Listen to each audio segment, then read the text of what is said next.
जैसी बोली वैसा फल। एक कस्बे में एक व्यापारी रहता था। वह अक्सर व्यापार करने शहर जाया करता था। उसके दो बेटे थे। दोनों के स्वभाव में बहुत अंतर था। बड़े लड़के को अकड़ कर बात करने की आदत थी। इससे उलट छोटे लड़के की बोली बहुत ही मीठी थी, है ना। तो बोली का बहुत बड़ा फर्क पड़ता है। जैसा बोलोगे वैसा अपने साथ व्यवहार होगा। एक दिन व्यापारी दोनों बेटे को लेकर शहर चल दिया। शहर बहुत दूर था। संयोग से उसका भोजन का थैला कहीं गुम हो गया था। चलते चलते उन्हें भूख लग आई, परंतु उनके पास खाने को कुछ भी नहीं था। व्यापारी ने यहाँ वहाँ नजर दौड़ाई, तभी उसे कुछ दूर पर फलों का एक बाग दिखाई दिया। उसने अपने बड़े बेटे से कहा, बेटा, भूख के मारे हमारा बुरा हाल हो रहा है। अभी हमें काफी दूर जाना है। जाओ और उस बाग के मालिक से कुछ फल ले आओ, है ना।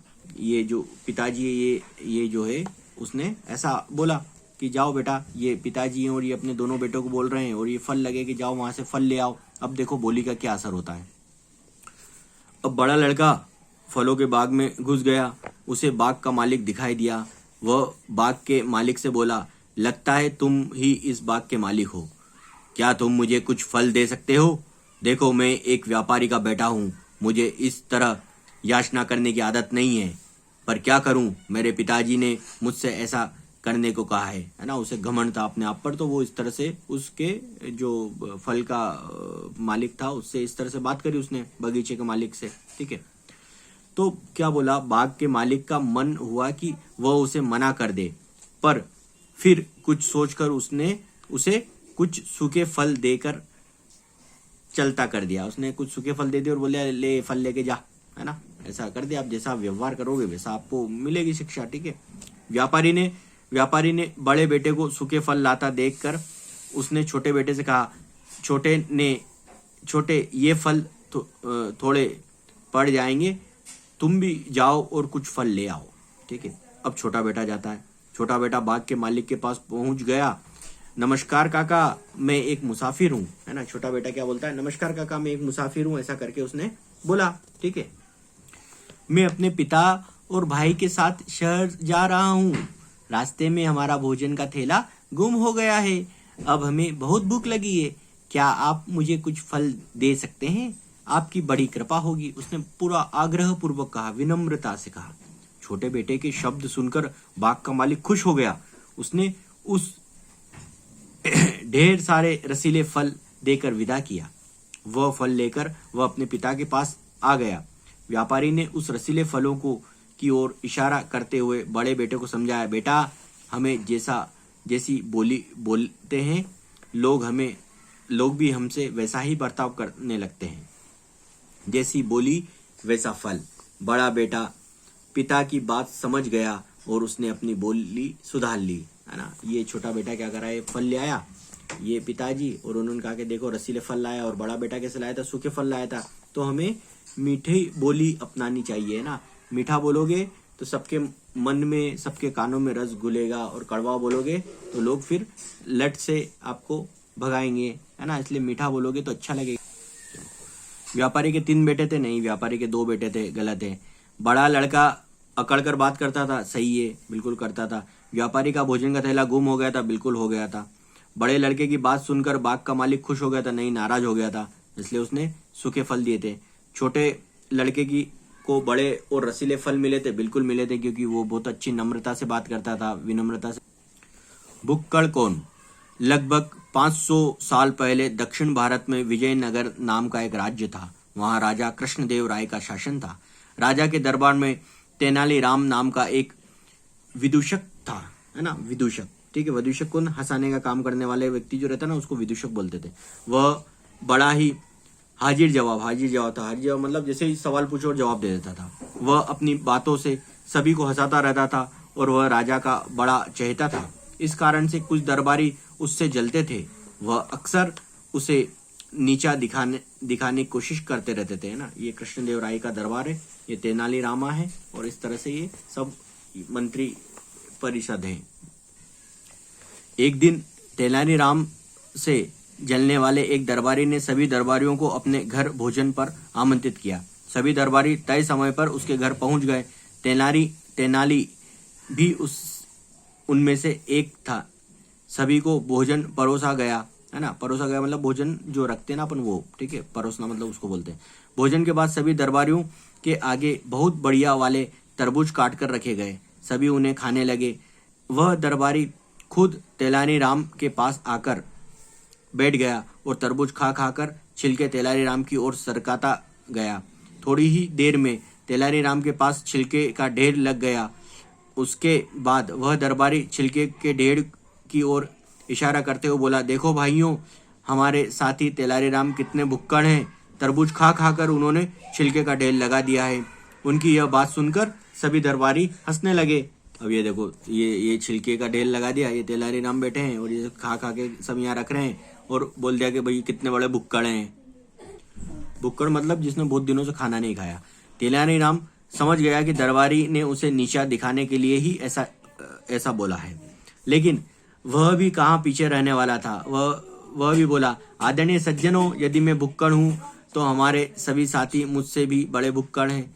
देखिए, इनके पास तरबूज का एक भी छिलका नहीं था, ये छिलके भी खा गए, है ना। तेलानी ने बोल दिया कि भैया जब इनके पास छिलका नहीं तो उसका मतलब छिलके भी खा गए और मैंने तो छिलके निकाले हैं। तेलानी की बात सुनकर दरबारियों को हंस कर बुरा हाल हो गया था। बेचारे दरबारी तेनाली की बात का कोई जवाब न सूझा। तेलानी को नीचा दिखाने के चक्कर में वह अपनी ही खिल्ली उड़वा बैठे थे, है ना। तो उसने कहा कि भैया ये देखो, ये दरबारी जो बैठा है ये दरबारी है।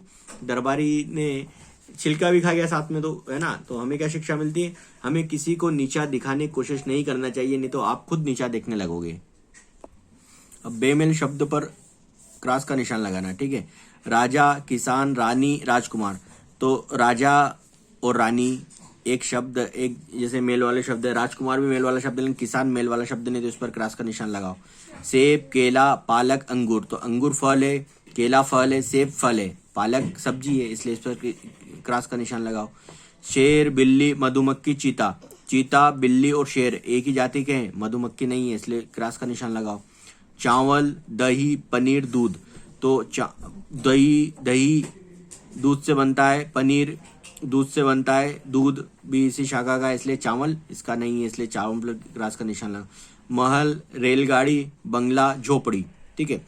तो महल जैसे झोपड़ी रहती है, बंगला भी रहता है उसी कैटेगरी का, महल भी उसी कैटेगरी रहता है, लेकिन रेलगाड़ी उस कैटेगरी की नहीं रहती, यहाँ पर लोग नहीं रह सकते। हिसाब हुआ बराबर। मुल्ला नसरुद्दीन बड़े मजाकिया स्वभाव के थे।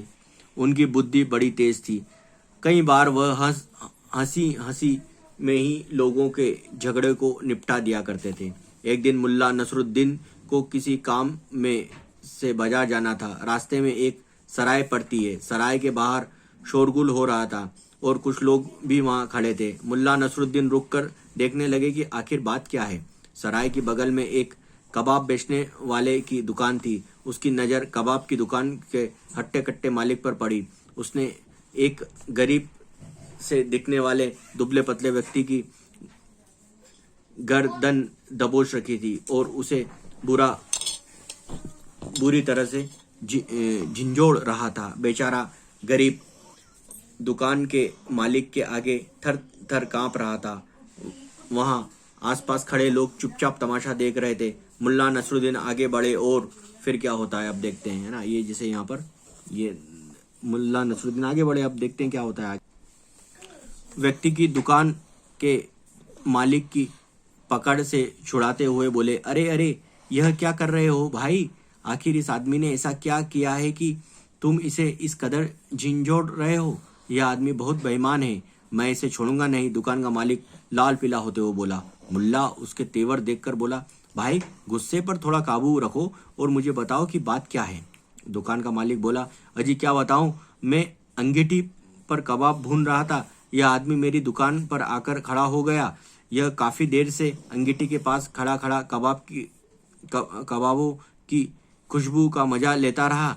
इससे खुशबू लेते लेते अपनी जेब में एक रोटी भी निकाल कर खाई और उसके बाद यह चुपचाप यहाँ से खिसकने लगा। मैंने इसे रोककर कबाब की खुशबू के पैसे मांगे तो इसने साफ इनकार कर दिया। मैंने मेरे कबाब की खुशबू मुफ्त की थोड़ी थी। मैंने इसे कबाब की खुशबू की कीमत दिए बिना नहीं जाने दूंगा। ठीक है, अब वो क्या कबाब जो था उसकी खुशबू के पैसे ले रहा है, अब कबाब के कोई खुशबू पैसे लगते क्या? फिर भी ठीक है। मुल्ला नसरुद्दीन बोला। मुल्ला नसरुद्दीन को समझ आ गया कि कबाब बेचने वाले हद से ज़्यादा चालाक और लालची है। कबाबों की खुशबू का बहाना लेकर वह उस कमज़ोर और गरीब आदमी के पैसे ऐंठना चाहता है। कबाब वाले को उसी के अंदाज में जवाब देना बहुत ज़रूरी है। उन्होंने गरीब आदमी से कहा, भाई तुम्हारे पास कुछ पैसे तो होंगे ना, जरा मुझे दो। उस आदमी के पास 3-4 सिक्के थे। वे उससे मुल्ला को थमा दिए। दुकान का मालिक यह देखकर खुश हो गया।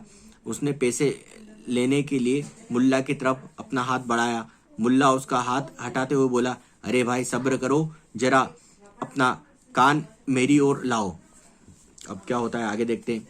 कबाब वाले ने झट से अपना एक कान मुल्ला की तरफ कर दिया। मुल्ला ने अपने दोनों हाथों से बने मुट्ठी से सिक्के को बंद करके उन्हें उसके कान के पास खनखनाना शुरू कर दिया।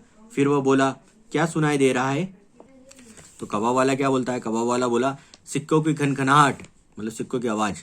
मुल्ला ने पूछा, खनखनाहट कैसी लग रही है? बहुत बढ़िया, सचमुच मजा आ गया। कबाब वाला खुश होते हुए बोला, बस अब हिसाब बराबर हो गया। यह कहते हुए मुल्ला नसरुद्दीन ने गरीब आदमी को उसके पैसे वापस थमा दिए। मुल्ला की बात सुनकर कबाब वाले को बड़ा गुस्सा आया। वह चिल्लाता हुआ बोला, क्या तुम मुझसे मजाक कर रहे हो? मेरे कबाब की खुशबू की कीमत तो मुझे मिलनी ही चाहिए। भाई मजाक तो तुम कर रहे हो, अभी अभी तुम्हें पूरी कीमत दी है, फिर भी तुम कह रहे हो कि तुम्हें कीमत नहीं मिली। मुल्ला ने जवाब दिया। कबाब वाला तेज से आते हुए बोला, अजी भला ऐसी कैसी कीमत मिल गई है? उसने बोला तेजी से, ऐसी कीमत, मैं इसकी कीमत लेकर ही रहूंगा। इतना कहते हुए कबाब वाले ने उस गरीब आदमी को पकड़ने के लिए अपने हाथ बढ़ाया। मुल्ला नसरुद्दीन ने उसे पीछे की ओर रोक कर कहा, देखो भाई, मेरी बात गौर से सुनो।